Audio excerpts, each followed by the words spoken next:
Fala pessoal, beleza, beleza? Tudo bem com vocês? Estamos iniciando mais um episódio do Cearacast, um episódio especial porque nós trouxemos convidado para falar dos bastidores do Alvinegro de Porangabuçu. E hoje, já sem mais delongas, quem está aqui ao meu lado para ajudar na conversa com o nosso convidado, André Almeida. Grande satisfação, sempre é uma honra ter você aqui no Cearacast. Tudo bem, né, Samuca? Sempre feito, você aqui com a gente é uma honra, companheiro. E pra mim é um prazer sempre estar aqui participando. Grande abraço a você, a todos os torcedores alvinegros que estão ligados, ao nosso convidado super especial, agradecendo de antemão também ter topado o convite, ao Danilo, ao Departamento de Comunicação do Ceará, Israel, Abreu, todo o pessoal que também disponibilizou, né, essa possibilidade. E acho que o mais importante, Samuel, é a gente apresentar para o torcedor alvinegro quem é esse novo personagem, qual é a função dele, qual é o papel que ele vai exercer, porque é um cargo que, no primeiro momento, o torcedor pode ver e achar que isso aqui não interessa tanto, quero saber de contratação de jogador, quem é que vem para reforçar o time dentro de campo, mas que na verdade exerce um papel estratégico super importante, porque está envolto em várias decisões relacionadas não apenas ao futebol, mas ao futuro administrativo do clube. Por isso que é tão importante a gente receber e bater um papo com esse convidado super especial. O torcedor não pode perder, porque sem dúvida, muitas dúvidas serão esclarecidas nesse Cearacast. Exatamente, a gente vai trazendo detalhes do nosso convidado. Ele tem mais de 20 anos de experiência nos mercados administrativo, financeiro, comercial e de gestão de pessoas. Danilo Bittencourt, ele vai ocupar o cargo de CEO no Ceará Sporting Clube. Segundo o próprio clube, a escolha faz parte do projeto de reformulação que vem acontecendo desde o final de 2023. Então, Danilo Bittencourt, novo dirigente do Ceará Sporting Clube, CEO do clube, vem aqui no nosso Cearacast. Danilo, satisfação ter você aqui com a gente. Boa tarde a todos aqui do Cearacast, boa tarde a toda a audiência e todos os torcedores alvinegros. Danilo, as pessoas ficam muito na dúvida sobre o cargo, né? Mas antes de a gente entrar se esmiuçar no cargo, primeiro falar quem é Danilo Bittencourt para o torcedor do Ceará que ainda não conhece essa figura, novo dirigente do clube.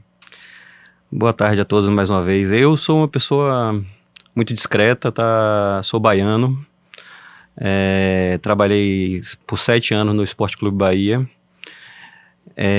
fui colega do atual presidente do Vozão numa associação de executivos financeiros, né? Eu era executivo financeiro do Bahia, ele era executivo financeiro aqui do Vozão na época, então a gente trabalhou muito em negociações de contratos, dividindo muitas informações, ele na época como secretário, eu como vice-presidente desse grupo, então a gente trabalhou muito junto, e a gente sempre teve uma afinidade de trabalho, muita vontade de trabalhar pelo futebol, por um futebol melhor, um futebol mais moderno, um futebol mais empresarial, sempre focado também nas finanças, assim, bem administrado.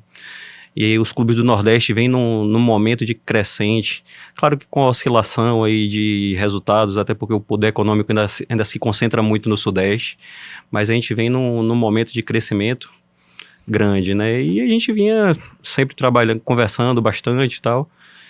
Ano passado eu cheguei num momento que eu pensei em sair do Bahia e surgiu uma possibilidade de eu vir para cá, um primeiro convite, e ele estava num processo de reformulação da equipe administrativa e ele falou assim, eu penso no seu nome para vir para cá.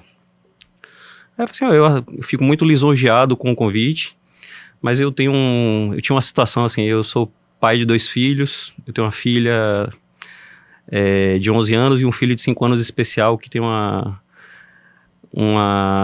variação genética, uma coisa que a medicina ainda desconhece. Então eu falei assim, eu tenho uma amarra aqui em Salvador que me prende um pouco mais, além de minha esposa ser servidora pública estadual, então a gente não teria mobilidade. Não, mas veja, você vem e fica numa ponte aérea e tal. Aí na época a gente esfriou um pouco a conversa e tal, e ele falou assim, depois a gente conversa, se tiver oportunidade, essa oportunidade vai aparecer, né? Chegou agora, ele falou assim, e aí, não quer vir para cá? Fez novamente o convite, a gente está precisando aqui fazer uma reformulação administrativa, trazer novos conceitos aqui para o clube. Eu falei assim, rapaz, eu sempre gostei muito de você, gosto muito, sempre tive um carinho muito grande pelo Vozão, aqui pelo estado do Ceará, sempre gostei muito, já vim muito para cá, passei minhas férias aqui ano passado, sempre vim muito aqui. Já conhece bem as praias, então. Já conheço bem as praias, eu falei com ele, então assim, vamos junto dessa vez. Aí ele fez o convite, teve um dia em Salvador para uma reunião, a gente se encontrou, conversamos, E aí ele falou assim, vou apresentar o projeto para toda a minha equipe lá, a diretoria. Depois de conversado, convite aceito, a gente pegou, estamos aqui nesse desafio aí. Muito trabalho para fazer, muita coisa boa, assim, eu já encontrei aqui, sabe? Eu fico feliz com o que eu encontrei. A gente chega assim, o Vozão tem uma estrutura tecnológica, uma estrutura de processos já que funcionam. Uhum.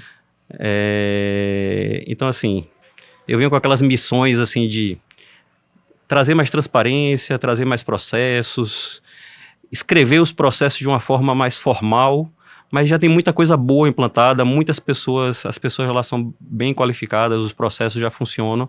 Acho que falta um pouquinho de foco na área administrativa. Então eu venho com essa estrutura, com essa ideia para implantar, né, processos, focado em pessoas, focado em performance para a área administrativa e dando um maior suporte para a área do futebol, tanto de base como profissional, mas dar todo o suporte empresarial que a gente precisa ter. A gente não pode tratar o futebol de forma amadora ou de informações soltas. Então a gente tem que ter processos, procedimentos, todo um fluxo para funcionar. Assim, eu quero contratar um atleta, como é que eu faço essa contratação? Essa contratação tem que passar por um departamento de análise de desempenho, análise de mercado para ver se vale. Uhum. Depois vai lá para o financeiro dizer se tem orçamento, se vale a pena, qual é o investimento, qual é o retorno disso. Então a gente tratar isso como um lado empresarial. Então eu venho com esse papel. O meu papel eu não vou ser a pessoa que vai dar a decisão do futebol. Tecnicamente não é a minha função, mas eu venho com esse objetivo de estruturar isso como um grupo e o presidente ficar focado no papel estratégico dele, no papel institucional, um pouco mais voltado para o futebol, para dar suporte para o diretor de futebol, o executivo de futebol e todo o corpo técnico que trabalha lá, entendeu? Engraçado isso, porque no ano passado a gente trouxe aqui no Cearacast o Guilherme Pequeno, Sim. que é um dos dirigentes do clube, e ele tinha falado que tinha 2 CEOs, né, 2 pessoas ali que estavam meio que engatilhadas. O João Paulo estava em reuniões naquela época. Então, você confirma que há mais ou menos 10 meses, né, Sim. surgiu o convite do Ceará, mas por conta dessa questão familiar que você disse, a ligação com o estado da Bahia e também com o Esporte Clube Bahia, acabaram dificultando um pouco a sua vinda naquele período, né? Sim, sim. A gente estava lá num processo, ainda houve um processo de transição, né? Eu participei de todo o processo da transformação do Bahia numa SAF. Uhum. Então eu participei do processo desde o primeiro contato com o Grupo City, que foi no final de 2021, lá que a gente começou a negociar com eles, assinamos um MOU, né, um protocolo de intenções e confidencialidade, para começar a trocar informações. Passamos 1 ano e meio trocando informações com ele, até isso avançar num contrato de intenções oficial, apresentado por conselho. Então a gente participou disso tudo. Então assim, eu também tinha vontade de participar desse primeiro ano de uma empresa de futebol, diferente do que a gente tinha do futebol associativo. Eu queria também vivenciar essa experiência lá, e foi um negócio bem bacana. Muito legal. E Danilo, você já começou a falar um pouco sobre a sua função no Ceará. O que é que você vai fazer? Mas em termos de separação de funções, você falou que você deve ficar um pouco mais voltado nisso, o João Paulo um pouco mais voltado para isso. Mas às vezes o torcedor vê, vai ter um CEO e vai ter um presidente, eles não podem ter um conflito, um choque ali de funções em determinado momento. Então que você falasse um pouco mais detalhadamente sobre isso, de como é que já está sendo essa divisão de tarefas, o que é que no dia a dia você faz, o que é sua responsabilidade, o que no dia a dia é responsabilidade do presidente João Paulo. O presidente, ele tem a responsabilidade legal institucional, ele é o representante legal da instituição. Então assim, o presidente assina todos os contratos. Qualquer pessoa que assine o contrato junto com ele assina por delegação. Então, isso funciona em todos os clubes de futebol. Ele é eleito pelo estatuto, ele é o responsável legal. O que ele sai é do dia a dia de operação, voltado para... A gente vai fazer uma reunião gerencial. Pega todo o grupo de gerentes e ele parar para fazer uma reunião de análise de KPIs, de processos chaves da organização, da associação. Ele não vai precisar ficar nisso no dia a dia. Esse dia a dia é meu. Ele vai poder focar em reuniões institucionais, para representar o clube, focar no planejamento de longo prazo. Ele tem que... Assim, a gente tem que pensar o futebol, aí não só o presidente João Paulo, como todo o futebol, todos os clubes, a gente tem que começar a pensar no futebol para 10 anos, 20 anos, independente de ser uma associação. Eu acho que o futebol tem que partir para uma coisa mais moderna, seja no modelo associativo, seja no modelo SAF, mas a gente tem que começar a trabalhar com planejamento estratégico, a gente tem que trabalhar com 5 anos, 10 anos. Não significa que não vai haver sucessão. Vai haver sucessão até porque os clubes, principalmente as associações, têm regras de reeleição, né? Normalmente você só pode ser reconduzido uma vez na maior parte das associações, mas você tem que fazer um planejamento que seja um planejamento de longo prazo. Você, onde eu quero estar em 2034? Onde é que o Vozão quer estar em 2034? A gente tem que começar a fazer esse pensamento. Só em 2034 eu quero estar entre os 8 maiores clubes do Brasil, eu quero focar como a maior potência regional, eu quero ter uma maior penetração em todos os estados do Nordeste, eu quero ser o segundo clube no coração da torcida do interior. Hoje, acredito que aqui no Ceará, assim como acontece na Bahia, a maior parte da cidade de interior, o pessoal torce para os clubes de Rio e São Paulo. Então, o maior concorrente dos clubes do Nordeste não são os locais, são os clubes de fora. O pessoal torcendo por Palmeiras, torcendo por Flamengo, Corinthians. No passado já muito mais forte teve o Vasco. Então, assim, e hoje concorrendo com os clubes de fora, né? Manchester City, Bayern de Munique, Real Madrid. Então, assim, a gente tem que ir atrás disso. O posicionamento de mercado dos clubes tem que pensar no longo prazo, entendeu? Assim, onde é que eu quero estar? Para onde é que eu vou crescer? É na interiorização. A gente tem que pensar, eu sempre falo, o PIB que está em volta do clube de futebol. O que é que o clube de futebol gera? A gente gera desde o torcedor que está no estádio, o sócio torcedor, mas aquele torcedor que não pode ir para o estádio e assiste no barzinho do lado de casa, assiste ali junto. Isso tudo faz parte do negócio futebol. Então a gente tem que pensar nisso tudo, onde é que a gente vai gerar novas receitas, onde é que a gente vai trazer novas experiências, a gente tem que pensar no longo prazo. O futebol tem muita coisa, não é só o futebol, é tudo que está em volta. Então a gente tem que pensar nisso empresarialmente. Interessante isso, até o próprio Bahia, né, o último clube que você teve experiência por lá, por 6, 7 anos? 7 anos, exatamente. 7 anos. O Bahia ele também tem uma experiência que ele começa a fazer ações itinerárias no interior do estado para poder apresentar o clube aos torcedores dali da região, né? Teve até recentemente, na semana passada, que até tinha um movimento no torcedor com a camisa do Flamengo, ele trocava o vestido do Bahia. Então, o Ceará também já estuda possibilidades de entrar nesse mercado ou é apenas um início de projeto que ainda está apenas começando? A gente está falando que você chegou há 2 semanas aqui na capital cearense, então tá apenas, é um projeto embrionário ainda que vocês já estão colocando na conversa, né? Isso muitos clubes já fazem. O Ceará também já faz. Nós temos uma diretoria de consulados, né? Então, assim, esse é um trabalho muito atuante. O que o Bahia fez foi uma estruturação de uma caravana. Isso. Em conjunto com um patrocinador e fez uma ação grande nas 8 maiores cidades da Bahia. Eles chamaram lá, agora eu não recordo o nome, acho que é Caravana do Esquadrão, alguma coisa assim. Eles foram para Porto Seguro, Ilhéus, hoje estão em Vitória da Conquista. São 8 cidades. Eu participei da elaboração do projeto, então é uma caravana que visita, lá são embaixadas, diferente daqui que são consulados, mas é a mesma estrutura, e eles visitam, tentando buscar esse torcedor do estado, que por uma proximidade, ou por uma proximidade e ao mesmo tempo distância do clube, por exemplo, a gente não tem estádios bons o suficiente no interior da Bahia para que o Bahia ou o Vitória, lá, o concorrente, pudessem levar um jogo. Então você acaba perdendo espaço só para televisão e a pessoa começa a torcer por quem passa mais na televisão. Você tem que superar essa questão que é cultural, né? Até durante décadas, a transmissão era muito mais fácil um torcedor ele acompanhar um jogo na televisão de um time de fora do que ele ir para o estádio presencialmente, como você disse. Mas voltando aqui para a questão do Ceará, pouco tempo que você tem aqui de fato de clube. Claro que você já conhecia o João Paulo, você já conhecia o Ceará, mas quando você está dentro do processo, você tem acesso a informações, a detalhes, que quando você está fora você não tinha.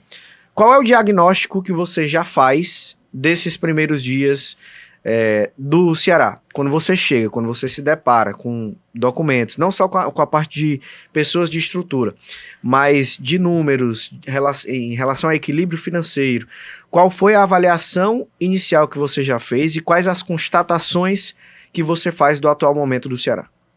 Vamos lá. A gente está no momento de arroxo, no momento um pouco mais apertado.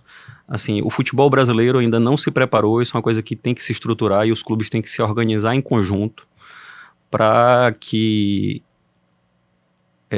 a Série A, a Série B, a Série C, você haja um escalonamento, uma possibilidade de um clube disputar uma Série B e ele ser competitivo. Hoje, a cota de TV para um clube de Série A, ela varia de 60 entre performance, cota fixa e exposição dos jogos. Ela varia entre 60 e 150 milhões de reais, a depender da colocação que você fique. E aí, quando você cai para uma Série B, você passa para uma cota do Campeonato Brasileiro de 8 milhões de reais. Então é uma coisa gritante. Ninguém consegue preparar um clube, uma empresa, para no ano você ter um faturamento de 120, 140 milhões de reais e no ano seguinte você ter 60 milhões de reais.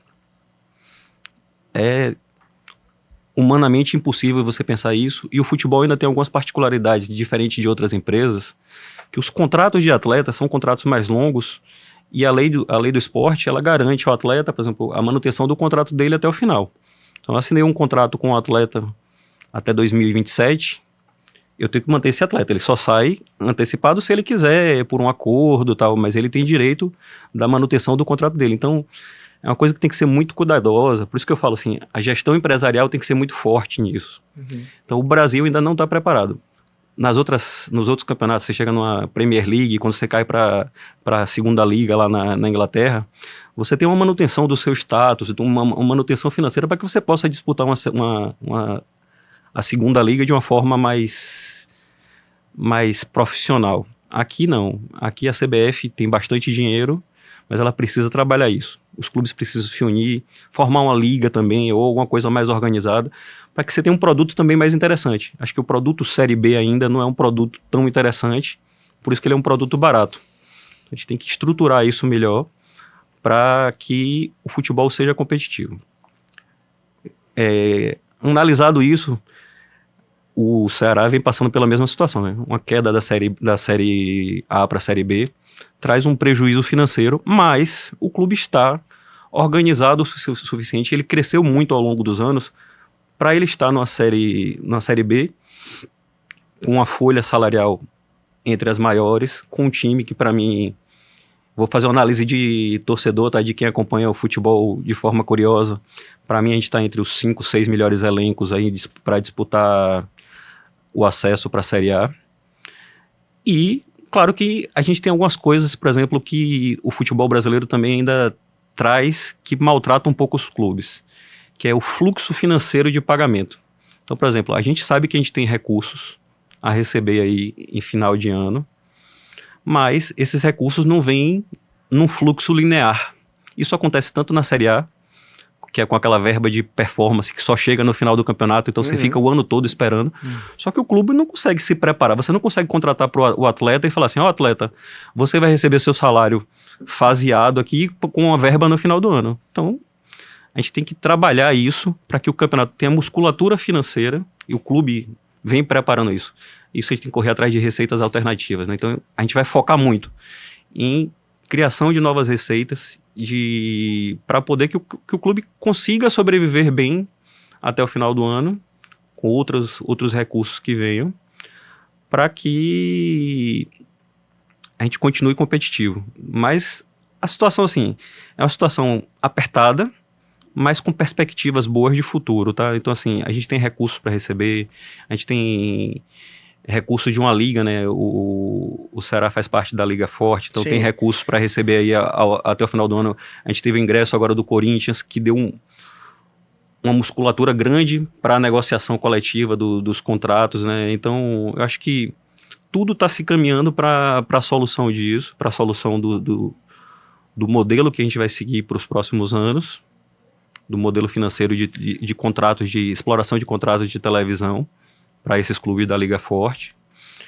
E nós estamos inseridos lá, eu acho que agora muito bem posicionados com a chegada do Corinthians. Já estávamos bem posicionados, porque a Liga, a união de clubes faz um momento muito mais propício para os clubes, sim. E agora com a chegada de um clube de bastante peso, né, o clube de maior massa do Brasil, Eu falo massa, assim, não tô falando que ele tem mais torcida do que o Flamengo, mas é um clube mais de povão e mais centrado ali no eixo sul, né? Então, você fala aí da questão da Liga, o Ceará conta com o recebimento do dinheiro da Liga para ter esse fluxo de caixa, porque até em outro momento, a gente recebeu aqui no Ceará Cash o Lizarbe, né? Isso. O Lizarbe que é o superintendente do Ceará, Lizarbe Monteiro, e que ele falou sobre essa dificuldade de fluxo de caixa e que o Ceará conta muito com esse dinheiro da Liga. E eu questionei se esse dinheiro não seria bem utilizado para investimento em infraestrutura, em categoria de base, em algo que fosse mais perene, e não para resolver um problema mais urgente, mais emergencial, digamos assim.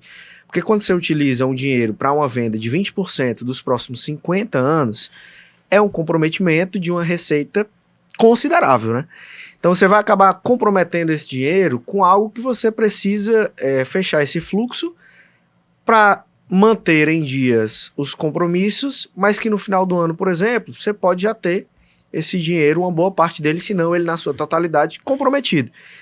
E aí eu questionei sobre isso, e aí eu faço um questionamento similar. O Ceará, ele precisa do dinheiro da Liga Forte para fechar esse fluxo de caixa, ou tem como andar com as próprias pernas, sem ter essa dependência, utilizando essa receita de uma outra maneira? Repito, investimento em categoria de base, quem sabe melhorias estruturais na sua sede, no CT do clube, algo que possa ser mais perene, digamos assim? Acho que é um pouquinho de tudo, sabe? Precisamos, claro, do recurso, mas não para fechar as contas ou todas as contas do clube até o final do ano. Mas como a gente já tinha uma previsão de recebimento de recursos, alguma parte disso está provisionada para gastos desse ano, mas a grande maioria a maior parte desse montante de recursos que a gente vai receber vai ser destinado para infraestrutura, para investimentos futuros, para melhoria da nossa divisão de base, que já é uma divisão de base com uma estrutura muito boa. A gente tem lá 6 campos com campo sintético, então é uma estrutura muito boa já funcionando. Então, assim, melhorar os investimentos, uma melhorada no nosso CT, ampliação de campo de treinamento, hotelaria, tem uma série de projetos que estão engatilhados, mas para a utilização desse recurso, para que seja utilizado para uma coisa de forma mais perene, como você falou, assim, para que o clube tenha mais performance, investimento em departamento de performance. Hoje a gente não tem um departamento de performance estruturado, então provavelmente estruturação de um departamento de performance e saúde, que é o que há de mais moderno hoje nos clubes de futebol, lidando dessa forma, não um médico cuida disso aqui, um fisiologista cuida dessa outra parte, tudo separado. Você tem uma integração, uma melhor recuperação de atletas. Aí eu posso citar o exemplo do Bahia. O Bahia demorou de fazer isso, e um pouco antes da chegada do Grupo City foi criado o departamento de performance lá, e eu lembro que eu estava acompanhando isso recentemente, e lá no Bahia era o time que tinha menos atletas com dias em DM. Então eu acho que é uma coisa que a gente vai partir para aqui invariavelmente. Então, assim, isso já está nos planos do presidente, de se investir nessa melhoria. É claro que o recurso tem que chegar. A gente não vai fazer milagre sem recurso. Sim. Ou empenhar um dinheiro sem o dinheiro ter vindo. O presidente João Paulo, ele é muito pé no chão quanto a isso. Então, ele não vai sair fazendo gastos desnecessários. Mas não significa, assim, que a situação é fácil também. Como eu falei para vocês, né? A queda para a Série B, ela traz uma redução de receita de forma drástica, e o clube tem que se adequar. Então, assim, o clube conseguiu se adequar, claro que passou por momentos difíceis, né, que a gente não está para dourar a pílula. A queda para a Série B realmente é muito dolorosa para o clube, e logo após um período que todos os clubes sofreram muito, que foi o período de pandemia. Então os clubes passaram por 2 anos de sofrimento aí de pandemia, sem público no estádio, com uma perda grande de receita, postergação até os contratos de televisão, em um determinado momento, eles foram postergados. Não houve cancelamento, mas eles foram postergados. Então, assim, os clubes passaram 2 anos sofrendo com pandemia, depois você vai para uma queda, para uma Série B. Claro que isso machuca as finanças do clube por algum tempo, mas o clube tem uma estrutura, tem lastro, e tem direitos que vão garantir uma perenidade, novos investimentos, e que isso se perpetue no clube, tá bom? Entendi. E Danilo, você que tá vindo de fora, né? Você estava no Bahia por muitos anos. O Ceará sempre teve a imagem de um clube bom pagador, né? Um clube que arcava com as suas despesas, com as suas dívidas. No ano de 2024, a gente viu uma onda de notícias negativas, né? De jogadores entrando na justiça, cobrando valores que não foram pagos em 2023. Teve a situação do Marcos Vitor, que o Ceará não conseguiu repassar o valor por inteiro à equipe do Floresta, ao clube do Floresta. Aos poucos, o financeiro e também o jurídico do Ceará vão conseguindo lidar com esses problemas ao longo da temporada. Mas você que está vindo de fora, a imagem que o Ceará hoje tem para o mercado é uma imagem arranhada? Como é que você enxerga o Ceará no sentido de mercado, de até mesmo trazer jogadores nestas janelas de transferências? Esse momento, como eu falei com vocês, o momento de uma queda para a Série B é um momento trágico. Você está ali jogando a Série A e aí você conta com a verba de performance do final do campeonato. Normalmente ali se você ficar em 16º, se eu não me engano, está em torno de 13 a 14 milhões de reais.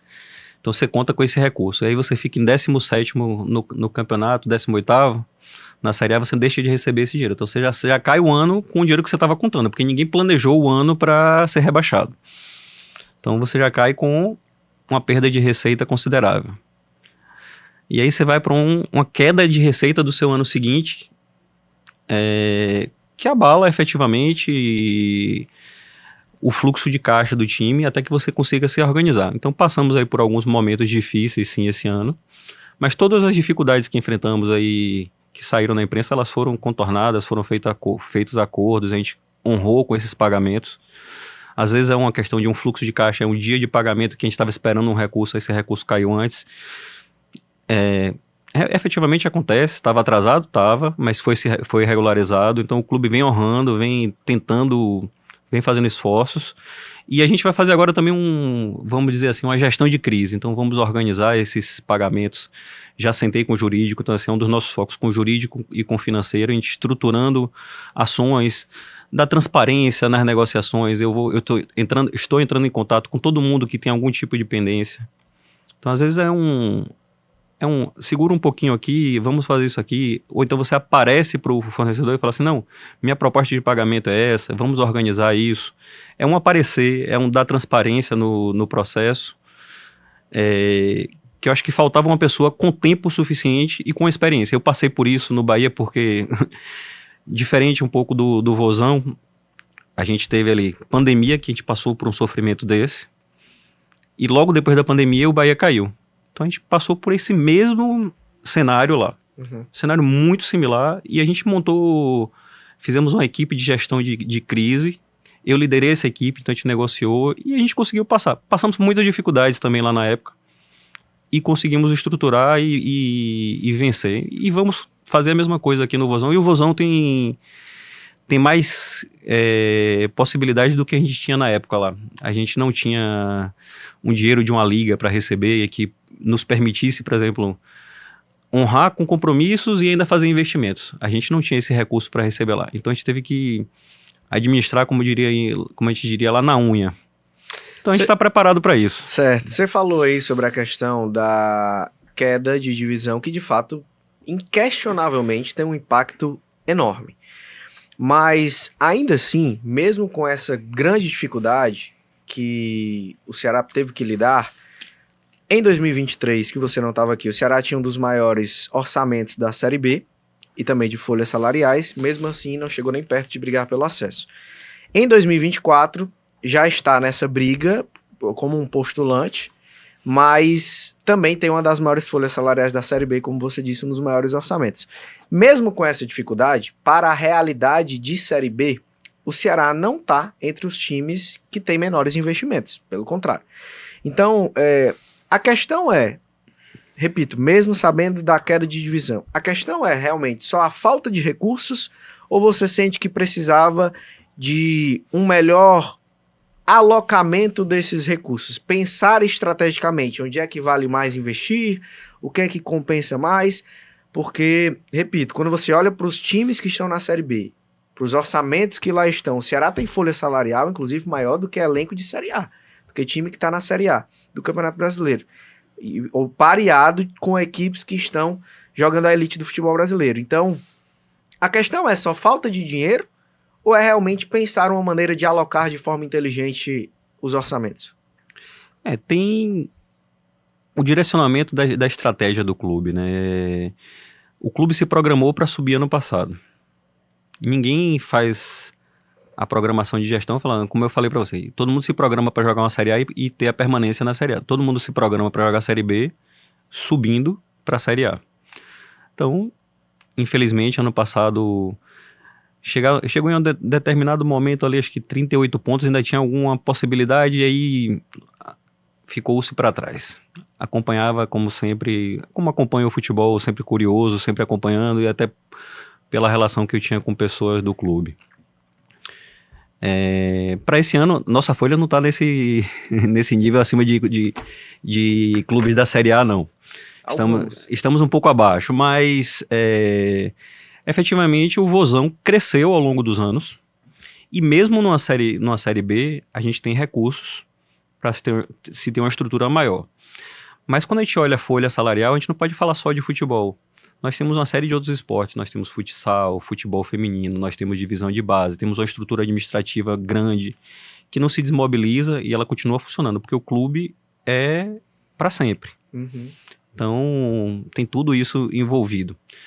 Mas faltava um pouquinho de um pensar um pouco mais estratégico. Você falou que trouxe o Guilherme Pequeno, já esteve aqui, ele é um grande consultor executivo, só que com uma vida profissional voltada para o mercado, e ele não tem dedicação exclusiva. Mas seria uma excelente aquisição para se ele pudesse ter uma dedicação exclusiva para o clube. Acho que a minha chegada vem com esse perfil, sabe, de ter uma dedicação exclusiva ali, uma dedicação executiva, voltado para processos de governança, processos empresariais, gestão de pessoas, assim, bem no dia a dia. E acho que isso faltava um pouco. Não estou dizendo que as pessoas que estão lá não eram capacitadas para isso. Não, eu entendo. Mas faltava uma visão um pouco mais estratégica, ou uma pessoa com tempo, uma pessoa que não vivesse aquilo ali. Às vezes a gente está tão imerso naquilo ali que a gente não consegue enxergar um pouquinho fora da caixa. Então, às vezes é uma pessoa fora da caixa que vivenciou isso em outro momento. Então a gente vivenciou momentos ruins lá no Bahia. Vivenciamos um processo de transformação e transparência. Então o Bahia tinha uma transparência grande. Esse é um dos nossos focos aqui. Deixar o Vozão mais transparente. A gente tem um portal da transparência que a gente vai começar a ter cada vez mais informações. Não só informações de número, informações de gestão e de processos internos. A gente vai começar a deixar isso mais público. A gente passou por isso no Bahia. É um processo de construção, não é um processo que nasce da noite para o dia. Então não vou dizer para vocês assim, ó, em setembro, que eu não vou cravar um prazozinho aqui para vocês não, mas vai ser rápido, porque o nosso tempo é curto. Então assim, a gestão do presidente até o final do ano, a gente quer entregar isso tudo pronto. Eu tô falando assim, a gestão dele esse ano. Assim, eu não quero entrar em mérito de política, de reeleição. Sim. Assim, eu não trabalho com... Não gosto de trabalhar com hipóteses. Eu trabalho na área executiva, então eu tenho obrigações executivas com o clube. Então, mas a gente vai trabalhar nisso. Todo o processo que a gente passou lá, às vezes, como eu falei, às vezes todas as ferramentas já estão lá.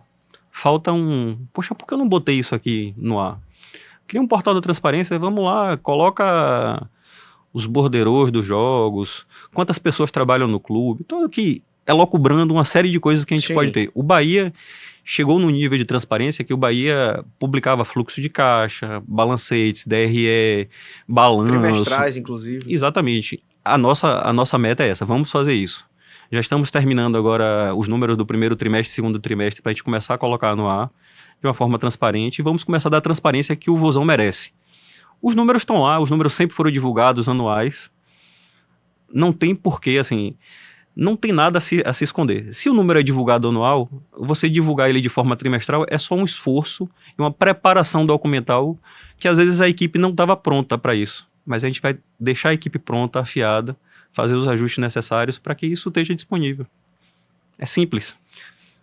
Interessante isso, porque até o próprio Guilherme Pequeno já tinha falado dessa ideia do portal da transparência, né? E ele também tinha falado dessa questão do tempo, né?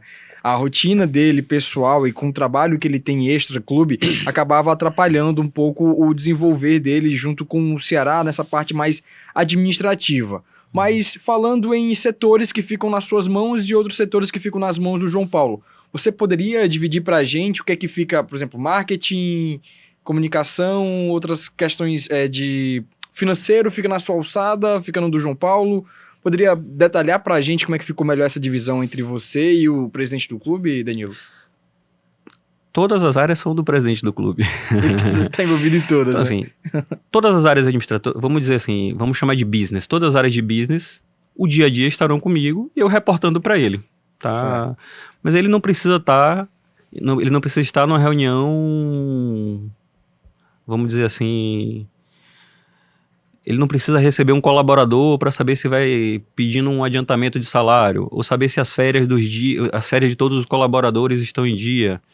Isso é uma tarefa executiva, uma tarefa empresarial que eu vou fazer. Eu vou cobrar, vou demandar do Departamento de Recursos Humanos, e do Departamento Pessoal, e a gente ter procedimentos para que isso tudo esteja de uma forma transparente. Inclusive, isso é uma ideia que seja divulgada. Então, assim, o presidente não precisa estar nesse dia a dia, no dia a dia de coisa pequena. Só que aí eu vou trazer um pouco da experiência do presidente, assim, vou falar como uma pessoa que conhece ele. Ele está no clube já há bastante tempo, então ele como diretor financeiro já há bastante tempo do clube. Então ele conhece todo mundo, desde o porteiro o zelador do CT, a todos os diretores. Então, assim, ele era muito demandado. Mas agora ele vai estar num papel mais estratégico e o dia a dia vai estar comigo. Mas tudo que eu fizer, eu vou estar reportando a ele. Mas não vai haver sobreposição de tarefas. Tá? Eu vou estar no dia a dia da execução e não sei, assim, acredito que a gente vai criar um modelo de comitê para que a decisão seja preparada, validada por mim e vai para a validação final do presidente. O poder de decisão final é sempre dele. Claro que, assim, precisa contratar um novo porteiro. É uma decisão que não precisa de pensamento. Assim, você precisa de um porteiro, o porteiro é uma substituição, isso não precisa ir para autorização do presidente. Então isso vai ser uma coisa de rotina, vai para mim e vai lá para autorização. Eu e o próprio Guilherme Pequeno vamos definir, ou uma coisa que depende do diretor financeiro. O diretor financeiro, vamos definir uma coisa que não precisa ir para o presidente gastar o tempo dele eu preciso contratar um porteiro, eu preciso comprar água e falta a sua assinatura aqui na autorização de fornecimento. Sim. Isso não tem que estar na alçada do presidente. E no que for voltado a futebol, quando você tem que contratar um atacante, um camisa 9, um centroavante, claro que já existe o departamento, Haroldo, Lucas, departamento de análise, departamento de mercado, João Paulo, Ricardinho também estão lá, além da comissão técnica, hoje comandada pelo Léo Condé, mas você vai fazer parte das decisões do futebol? O João Paulo vai fazer parte das decisões do futebol? Ou os dois? Como é que vai ser essa atuação no futebol? O João Paulo sempre fez parte, vai continuar fazendo parte como presidente, tá? Eu vou estar lá para ver se enquadra no orçamento ou não enquadra no orçamento. Tecnicamente, eu não opino sobre contratação. Tá? O departamento de análise de desempenho, de prospecção de mercado, eles vão analisar quais são as funções, quais são as necessidades que o time tem, vão validar com o Lucas e com o Haroldo, que conhecem muito mais do que todo mundo isso aí, e vai pra gente, se enquadra no nosso orçamento, não se enquadra, temos como organizar, o que é que vai vir pra gente, eu consigo pagar isso aqui se a condição for essa, se for dessa forma, escalando dessa forma, vamos alongar esse contrato ou vamos encurtar esse contrato. Isso vai entrar num planejamento financeiro orçamentário. Mas a minha decisão, o meu suporte vai estar nessa área, não na decisão técnica. Assim, eu até tenho minha opinião pessoal, mas minha opinião pessoal eu guardo para mim. E até detalhe, a gente está no meio da janela de transferências, então você já está participando também dessa parte de detalhes dos contratos dos futuros atletas, se é que tem algum jogador para ser anunciado já pelo clube? A gente participou já de algumas chegadas, a gente já vem acompanhando, aí ajustes de contrato, ajustes contratuais que a gente via no nosso modelo, apesar do nosso jurídico já ter um contrato bastante moderno, mas a gente sempre traz inovações, vamos colocar isso aqui no contrato dessa forma, a gente traz um ajustezinho ou alguma necessidade que eu entendo, assim, poxa, tira essa cláusula aqui do contrato.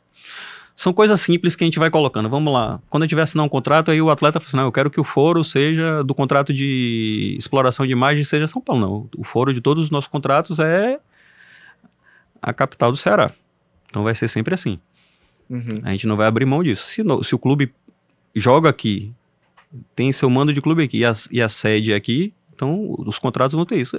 Coisa simples que eu tô falando assim, de ajustes de contrato. A gente vai ter isso.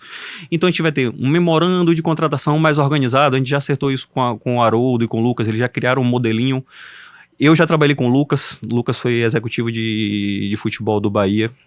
Foi, verdade. Ele trabalhou comigo, então a gente já tem um bate-bola bacana. O João Paulo também trabalhou no Bahia, né? O João Paulo Sanches, eu trabalhei com os dois lá, então assim, a gente já tem um bate-bola bacana, eles sabem o meu jeito de trabalhar.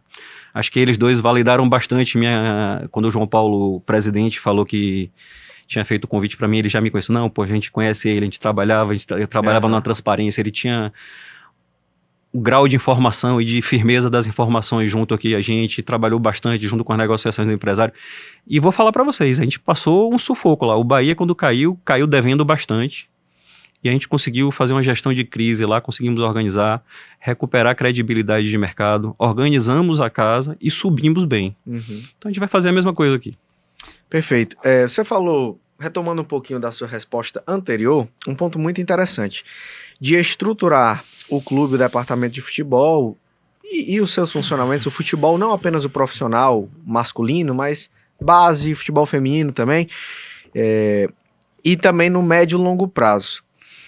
A minha pergunta é sobre essa estruturação. Porque quando o Ceará caiu, e a gente sabe, mais uma vez, sendo até repetitivo para o torcedor, quando você tem uma queda de divisão, acaba impactando em diversos aspectos de investimento do clube. E em determinado momento, o Ceará ele reduziu investimentos no futebol feminino, porque a justificativa do clube era de concentrar esforços para o principal objetivo, que era o futebol masculino para voltar à Série A. Isso era o que daria oxigênio para se conseguir fazer outros investimentos em outras áreas.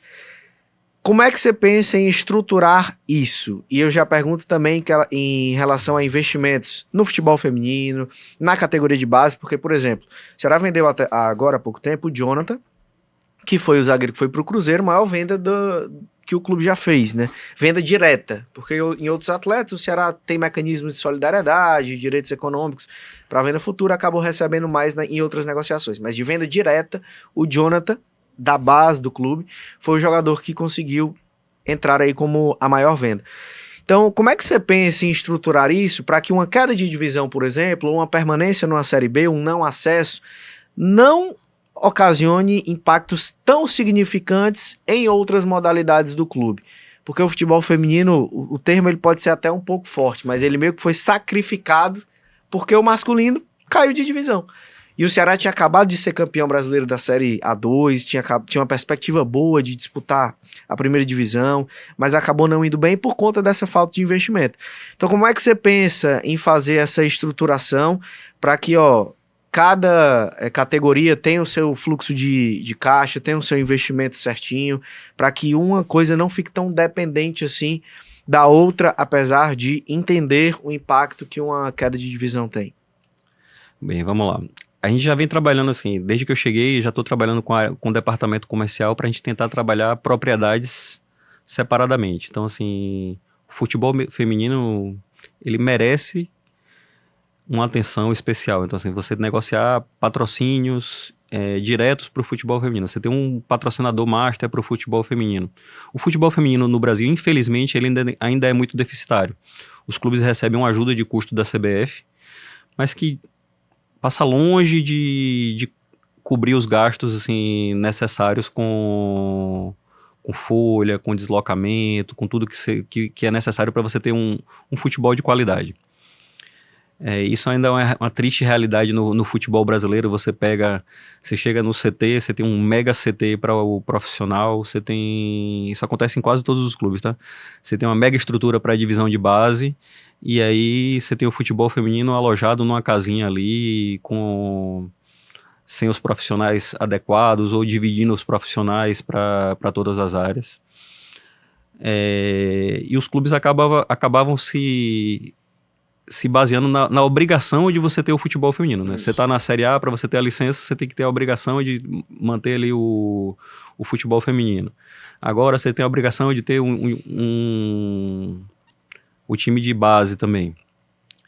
Então, assim, isso tem que fazer parte da essência do clube. Então, o clube tem que se programar para ter patrocínios, para ter investimentos específicos para cada área. Então, a gente já está trabalhando isso.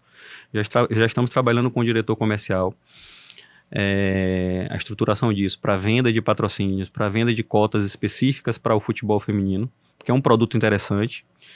E tenho certeza que, por este produto já estar se tornando mais atrativo, a gente vai conseguir. Não necessariamente a gente vai conseguir custear 100% ainda, mas eu acho que a gente vai conseguir suprir boa parte e a gente vai conseguir ter um orçamento destinado especificamente para o futebol feminino. Um orçamento, assim, a gente tem o orçamento da divisão de base, a divisão de base continua funcionando normalmente. O que a gente tem que ter é uma política de aproveitamento de atletas da divisão de base dentro do clube profissional, e isso tem que haver uma metodologia esportiva para fazer essa transição. Então, o clube tem que pensar essa transição. Capta, eu tenho uma obrigação, isso tem que ser uma meta interna, fazer parte do planejamento estratégico do clube. Todos os anos eu preciso trazer 10 atletas da divisão de base para integrar o meu elenco profissional.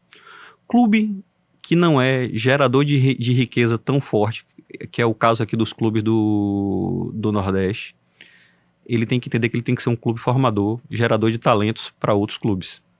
Então, se investe na divisão de base, como você falou, o caso do próprio Jonathan, outros atletas, Arthur Cabral, que se formou aqui um pedaço, depois foi para Palmeiras, o próprio Arthur Vitor também, que era uma situação igual, que gerou bastante recurso aí para o Vozão. Então a gente tem que se preparar para isso. A gente tem que ser um clube formador, a gente tem mais atletas chegando no time profissional.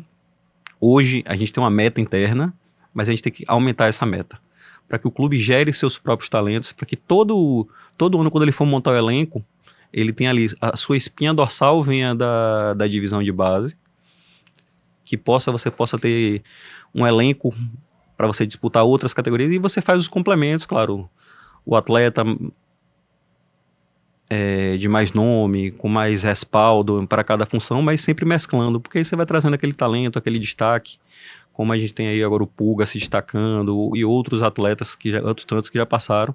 O Bahia comprou o zagueiro aqui na época, o Marcos Vitor, que gerou um recurso bacana aqui para o clube, foi uma boa venda. Então, assim, o clube tem que entender que ele é um clube formador, e isso vai gerando receitas, vai ter que fazer parte do DNA do clube, para que no médio e longo prazo o clube saia dessa necessidade de venda tão grande.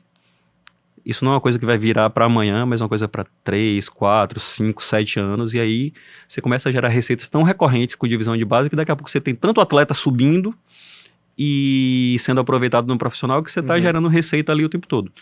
O Brasil é o maior celeiro de venda de atletas do mundo. Mesmo com essa mudança no futebol, o Brasil ainda continua gerando atleta, um atrás de outro.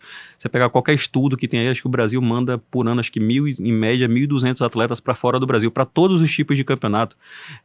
Hong Kong, Taiwan, Austrália, Nova Zelândia, ali aquelas ex-repúblicas socialistas ali da União Soviética, Estônia.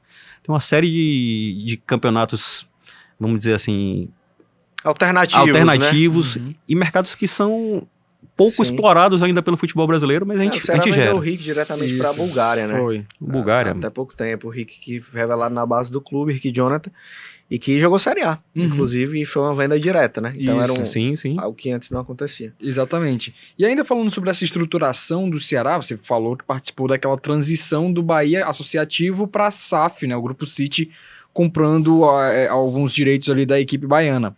E agora o Ceará, a gente tem também sempre essas discussões, né, nos bastidores, com alguns clubes se tornando agora SAF. Existe essa discussão hoje interna no Ceará, ou por conta de jogar uma Série B e ter outras questões à frente, não tem muito debate em relação a isso? Danilo, você chegou agora há pouco tempo, ou já tem essa conversa também nos bastidores? Sim, a gente já tocamos no assunto, mas com uma coisa ainda incipiente. Assim, eu acho que é um futuro para os clubes de futebol do Brasil, a migração para um modelo SAF. Eu acho que a gente vai chegar num ponto aí que a gente vai ter basicamente SAFs entre os principais clubes do Brasil, uma associação ou outra muito grande, assim como acontece, por exemplo, na Espanha, entre Real Madrid e Barcelona, que são os dois maiores, talvez, sei lá, Flamengo e Palmeiras aqui no Brasil continuem como associação, mas eu acho que é um caminho de médio prazo para todos os clubes do futebol virarem uma sociedade anônima.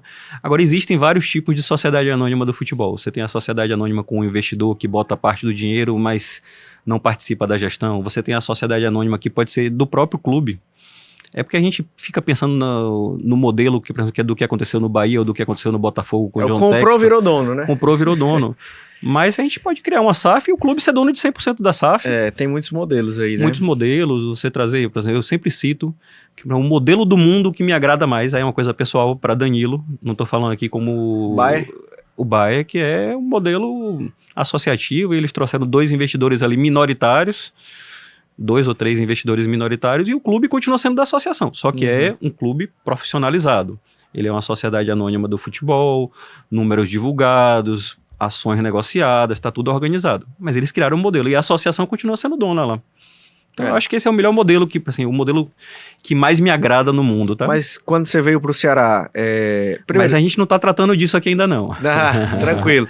Mas o seu contrato é até o final desse ano? Você fica até a gestão João Paulo ou tem uma perspectiva aí de continuidade de mais tempo? Eu tenho um compromisso com o presidente até o final do ano, mas podendo ficar, assim, meu contrato não é determinado, mas eu posso ficar, vamos ver como é que as coisas vão se desenrolar, assim, até o final da gestão, até o final do ano. Com certeza a gente vai estar aqui depois comemorando o acesso. Para todo torcedor aí do Vozão, a gente vai estar comemorando o acesso aqui no final do ano. E eu tenho vamos dizer assim, eu tenho um primeiro tiro um primeiro sprint no meu trabalho, que é até o final do ano. Sim. Que depois a gente vai analisar, porque, como eu falei, assim, existem situações familiares que eu tenho que... Perfeito. Nesse primeiro momento, minha família não veio. Eu tenho que entender, e eu tô meio na ponte aérea, então vou ficar indo e voltando, mas eu tenho que entender como é que vai ficar. Assim, para ficar o ano que vem, eu tenho que pensar em remanejar a escola de filho, como é que ficaria a situação funcional de minha esposa. Sim, eu tenho muito interesse, como eu falei, eu sou apaixonado aqui pelo Ceará, gosto muito tô amando morar aqui, assim, ainda não tive tempo de aproveitar a praia, como você falou, mas já conhecia de outras viagens. Sim.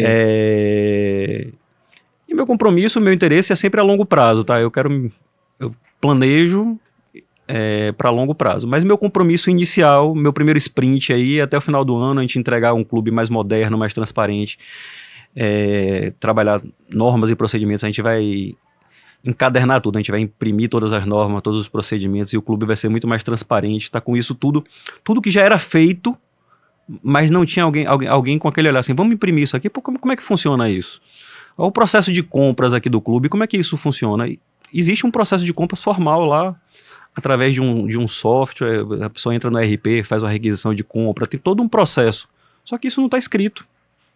Ele funciona, ou já foi escrito em algum momento e isso se perdeu no costume. Então o que é que a gente vai fazer? A gente vai trazer todo esse processo, imprimir todos os processos, trazer uma governança para o clube. Fruto do que eu experienciei lá no Bahia. A gente passou por isso de forma igual lá. A gente não tinha nada escrito e a gente foi escrevendo ao longo do tempo. Assim, vamos escrever isso aqui? Faltava alguém lá com tempo para poder sair escrevendo. Aí talvez estruturar melhor um departamento de transparência, para que a pessoa tenha uma pessoa específica por alimentar informações. Transparência gera credibilidade, né? Gera credibilidade. Aí depois fica Rodrigo Capello catando dados lá, ele publicando. O time mais transparente do Brasil, o time que publica mais rápido, o time que isso, o time que aquilo. Acho que assim, o futebol tem que ser transparente. A gente já passou do tempo, assim, o futebol brasileiro ficou para trás. Com certeza. E eu acho que tá na hora a transparência reinar aí no futebol. Já estamos chegando no final, né, Samuel? Exatamente. A gente já tá encerrando aqui o nosso episódio. Danilo, muito obrigado pela sua participação. Queria que você deixasse aqui a sua última palavra, né? Aliás, a primeira palavra, que ainda vão vir muitas, mas aqui do nosso episódio Cearacast, para o torcedor do Ceará que tá confiante aí nesse acesso ainda na temporada de 2024. É isso, torcedor do Vozão, vamos junto, no final do ano a gente vai estar comemorando esse acesso. Pode ter certeza que trabalho e afinco não vai faltar na minha chegada aqui. Assim, infelizmente eu não vou entrar em campo para poder resolver, mas mas estamos juntos e a gente chegou aqui para poder melhorar o que já era bom, tá? Então a gente vai só dar mais transparência, tá junto, a gente chega para agregar, assim, a gente não veio aqui para tá mexendo, a gente não tá em processo de caça às bruxas, não tem nada disso. É um processo, sim. O clube já era um clube organizado, um clube que tem muitos processos funcionando e a gente vai simplesmente dar... Sabe o que faltava? Faltava o lacinho do presente. Então a gente vai preparar para entregar o presente. É isso. Então podem contar comigo que a gente já fez isso em outros lugares e desde que eu fui síndico em um lugar a trabalhar no Bahia, a gente fez isso lá, a gente transformou o Bahia na época no clube mais transparente. A gente vai fazer isso com o nosso vozão aqui, podem contar comigo. Perfeito. De bola. André, muito obrigado mais uma vez pela sua participação, companheiro. Tamo junto, Samuca. Valeu, foi bom demais. Um abraço a todo torcedor alvinegro. Um abraço também ao Danilo. Desejar muito sucesso nessa jornada aí que vai ser muito desafiadora. Vai ser muito cheia de obstáculos até. Ele já pôde constatar isso, mas com certeza tem também a oportunidade de fazer algo grandioso no time do Ceará. Porque acho que o desafio ele é do tamanho da possibilidade de recompensa, de conquista. Então, desejar muito sucesso aí a ele, a toda a gestão do Ceará nesse novo desafio. Ao pessoal da comunicação também, mais uma vez, Israel, Abreu, o pessoal que disponibilizou esse bate-papo super legal. E as portas estão sempre abertas aqui, tá? Sempre que quiser vir novamente, a casa está aberta, é um prazer. Obrigado. Exatamente. E aí a gente vai encerrando mais um episódio do CearáCast. Muito obrigado a você que acompanhou até o final aqui na TV Diário. A gente lembra, toda quinta-feira às 8h34 da noite na telinha da TV Diário. Se perdeu alguma parte do episódio, vai lá no YouTube do Jogada SVM, tem um episódio completo, e também no Spotify, no tocador de áudio que você mais gosta, tá lá o nosso episódio recheado. Hoje, com direção de Fabi, muito obrigado, Fabi, uma excelente fotógrafa, hoje também mandando bala aqui no nossa direção. Muito obrigado a todos e até a próxima, pessoal.